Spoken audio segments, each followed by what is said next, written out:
Olá, eu sou o pastor Rogério Correia e esse é o podcast Pensando sobre Verdades Eternas. Seja bem-vindo.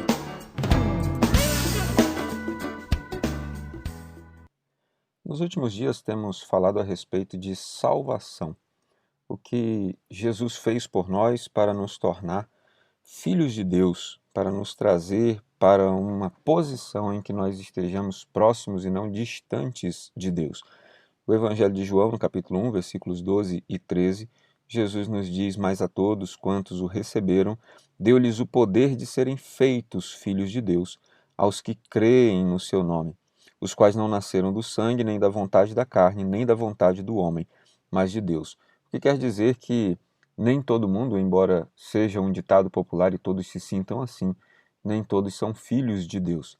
Nós somos feitos filhos de Deus quando passamos a ter uma experiência com a salvação.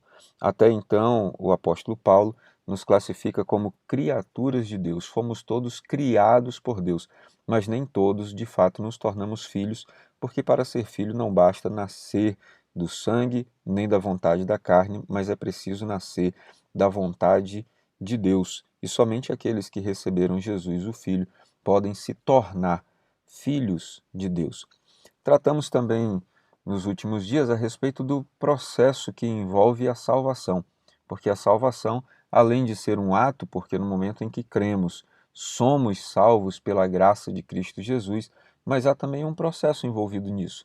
Precisamos de arrependimento, precisamos de regeneração, que seja nascer novamente, nascer de novo, um novo nascimento espiritual que só uma experiência com Jesus pode trazer. Precisamos de conversão, convergir o rumo da vida, mudar a direção da vida. Precisamos de santificação, um processo de ir nos tornando cada vez mais santos, mais separados das coisas que nos afastam de Deus e chegando cada vez mais perto de Deus. E, por fim, chegamos ao processo que no Novo Testamento chama de glorificação, que é quando nós entramos na glória de Deus. Romanos capítulo 8, nos versículos 17 e 30, nos falam claramente sobre isso. O versículo 17 diz: E se nós somos filhos, somos logo herdeiros também, herdeiros de Deus e co-herdeiros de Cristo. Se é certo que com ele padecemos, para que também com ele sejamos glorificados. Romanos 8,30 diz: E aos que predestinou, a estes também chamou, e aos que chamou, a estes também justificou, e aos que justificou, a estes também glorificou. Paulo está tratando sobre o processo da salvação como um chamado eterno de Deus. Deus havia predestinado, destinado previamente todos aqueles que um dia receberiam Jesus. Então você é livre para decidir se quer a salvação ou não. Mas se você disser sim para a salvação de Jesus, então Deus tem um propósito, Deus tem um plano, Deus tem um projeto para a sua vida e você está predestinado a ser um filho de Deus da mesma forma de Jesus. E Paulo continua dizendo que aqueles que foram predestinados também foram chamados, chamados para viver algo, chamados para fazer algo, chamados para cumprir uma missão. Aos que chamou, a estes também justificou, ou seja, não estamos mais debaixo da ira, não estamos mais debaixo da condenação, porque Cristo Jesus nos tornou justos por meio do seu sangue. O autor de Hebreus posteriormente vai falar sobre isso. Nós podemos entrar livremente na presença de Deus, porque o sangue de Jesus cobre uma multidão de pecados. E quando Deus olha para nós, não vê mais em nós os nossos pecados, mas vê a justificação que o sangue de Jesus operou sobre a nossa vida. E aos que justificou, a estes também glorificou. Um dia nós entraremos na glória eterna do Pai. O que isso exatamente quer dizer? Quer dizer viver eternamente. Uma vida em que nós não somos mais conduzidos pelos nossos desejos, somos conduzidos plenamente pela vontade de Deus. Não haverá mais morte, não haverá mais doença, não haverá mais choro, não haverá mais rancor, não teremos mais que padecer as dificuldades deste corpo limitado, carnal, perecível. Receberemos um novo corpo eterno, glorificado, que permanecerá para sempre na presença de Deus e teremos uma vida sem fim. O livro do Apocalipse nos diz que o maior adversário do homem, o grande adversário do homem, será derrotado no último dia. E esse grande adversário é a morte. Por isso eu queria dizer para você que a salvação não tem a ver, como muitas pessoas e até algumas igrejas, algumas congregações dizem, com Satanás. Em momento algum, durante todo este processo de salvação que eu tenho descrito biblicamente para você, eu mencionei a figura de Satanás e talvez isso tenha gerado uma certa confusão.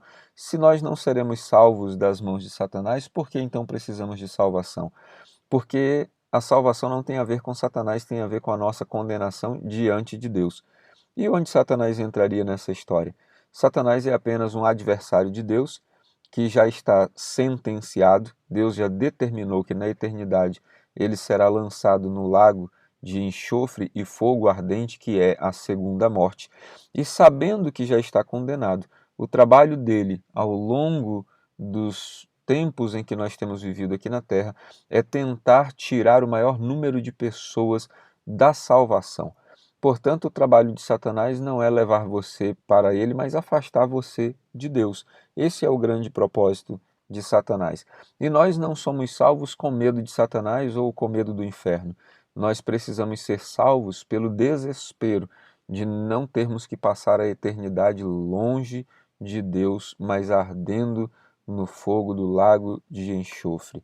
Nós precisamos estar na presença de Deus para ser salvos da ira de Deus que estava operando em nós por causa do pecado que é gerado pela desobediência. O que nós aprendemos com Jesus e queremos viver com Ele é a quebrar o ciclo da desobediência que antes reinava nos nossos corações. Hoje nós estamos buscando em Cristo Jesus um ciclo novo, um ciclo de obediência. Andar com Deus é o mesmo que dizer: eu já andei na vida de pecados, eu já sei como é o mundo, eu já sei como são os desejos dessa vida. O que eu quero aprender agora é a como viver sem essas coisas. Eu quero aprender agora é como viver com Deus, uma vida de santidade, de separação do pecado, de proximidade com Deus, de vida íntima com o Senhor.